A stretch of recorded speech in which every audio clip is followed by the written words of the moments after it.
Bonsoir à tous et soyez les bienvenus si vous nous rejoignez. Nous sommes le jeudi 21 juin. Voici ce qu'il faut retenir de l'actualité du jour.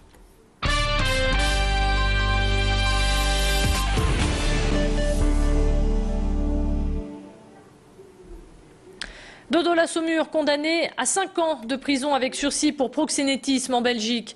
Le tribunal de Tournai a jugé coupable le Français Dominique Alderweireld, alias Dodo La Saumure, de la plupart des accusations portées à son encontre, dont la traite d'êtres humains. L'accusé âgé de 63 ans a estimé qu'il était un bouc émissaire, prenant pour cible la loi belge qui tolère la présence de certaines maisons closes alors que la législation l'interdit. La compagne de l'accusé a elle aussi écopé d'une peine de 3 ans de prison avec sursis. Pour l'avocat de l'accusé, il y a bel et bien un non-sens juridique. On l'écoute à la sortie de l'audience au micro de Macha Grunessen.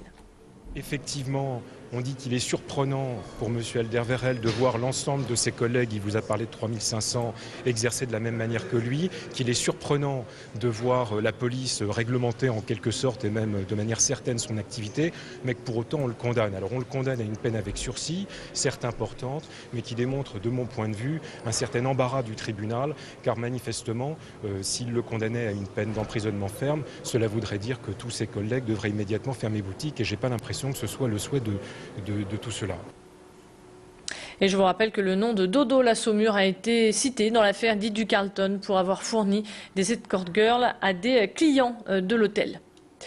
Nouvelle tentative de braquage sur la métropole. Ce matin, peu avant 7 h, une voiture bélier s'était lancée à toute allure contre la façade de la caisse d'épargne située sur la Grand Rue.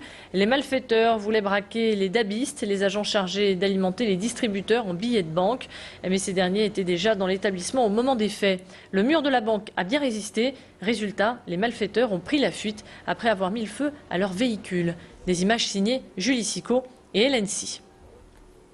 Et puis dans la rubrique consacrée aux faits divers, sachez qu'un incendie a ravagé un foyer de jeunes filles à Lille dans le quartier Vauban. Hier soir, les résidentes ont eu la vie sauve grâce à l'alarme qui les avertit du drame.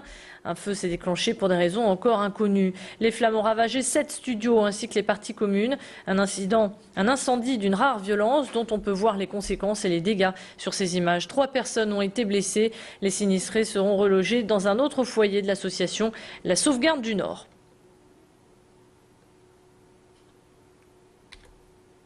Gare aux orages, Météo France a émis une alerte orange sur notre région. Des orages accompagnés de vents violents devraient sévir jusqu'en fin de journée.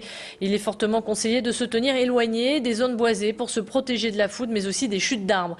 La fête de la musique en subit déjà les conséquences. Par mesure de sécurité, certaines communes appliquent le principe de précaution et ferment leurs parcs. C'est le cas à Villeneuve-d'Ascq. Le parc du Héron et les espaces verts rouvriront leurs portes demain soir. À Roubaix, les manifestations à l'extérieur pour la fête de la musique ont été annulées.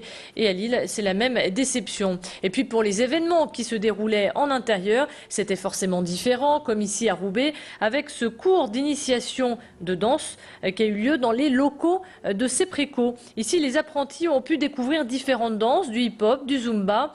L'occasion pour ces élèves de se détendre. Les professeurs n'ont pas perdu le nord, ils en ont profité pour leur apprendre l'histoire du hip-hop né aux États-Unis dans les années 70. Une après-midi largement réussie au vu de ces réactions recueillies par Charlotte Notgame. C'est la fête de la musique, donc ils ont décidé un peu de faire une démonstration de zumba, de hip-hop, tout ce qui est exposition pour dire de fêter le premier jour de l'été. C'est bien parce que c'est en plein milieu des cours, donc comme c'est à la fin de l'année, au moins voilà, c'est une après-midi libre.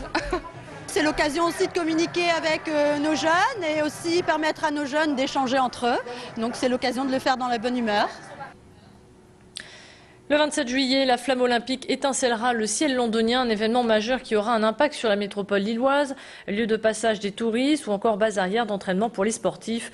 Autant dire que le Nord-Pas-de-Calais va vivre à l'heure anglaise pendant 2 semaines. Alors pour veiller à la sécurité de la population, le préfet du Nord a mis en place un dispositif qui a nécessité un travail en étroite collaboration avec nos voisins britanniques. Plus de précisions avec le préfet du Nord, Dominique Bure. Nous travaillons depuis près d'1 an maintenant sur cet événement majeur, évidemment, qui va nous impacter, puisque nous sommes notamment lieu soit d'accueil d'équipes qui viendraient s'entraîner ici, soit lieu de passage, évidemment, pour gagner la Grande-Bretagne.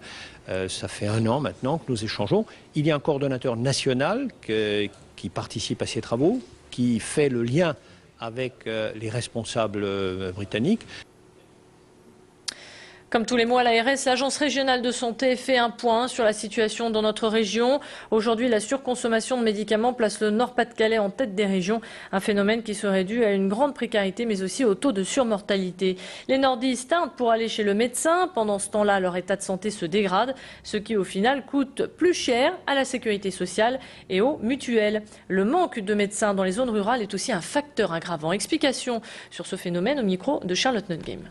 Sur le Sambre-Avesnois, les 11 anesthésistes présents avaient une moyenne d'âge de 61 ans et 9 mois. Cela montre qu'à très court terme, phénomène générationnel oblige, il y aura une difficulté majeure en matière d'anesthésie sur le Sambre-Avesnois. Eh bien, on retrouve de temps en temps dans certaines spécialités ce type de difficulté, en cardiologie par exemple, sur le Calaisis. Donc, l'étude qui est allée dans le détail permet de voir les zones géographiques où il y aura à court terme et à moyen terme des difficultés. Et c'est donc là qu'il faut agir en priorité pour tenter de remédier à ces constats. Voilà, c'est ainsi que s'achève cette édition. Merci de l'avoir suivi. On se retrouve dans un instant pour tout savoir de vos prévisions météo. À tout de suite.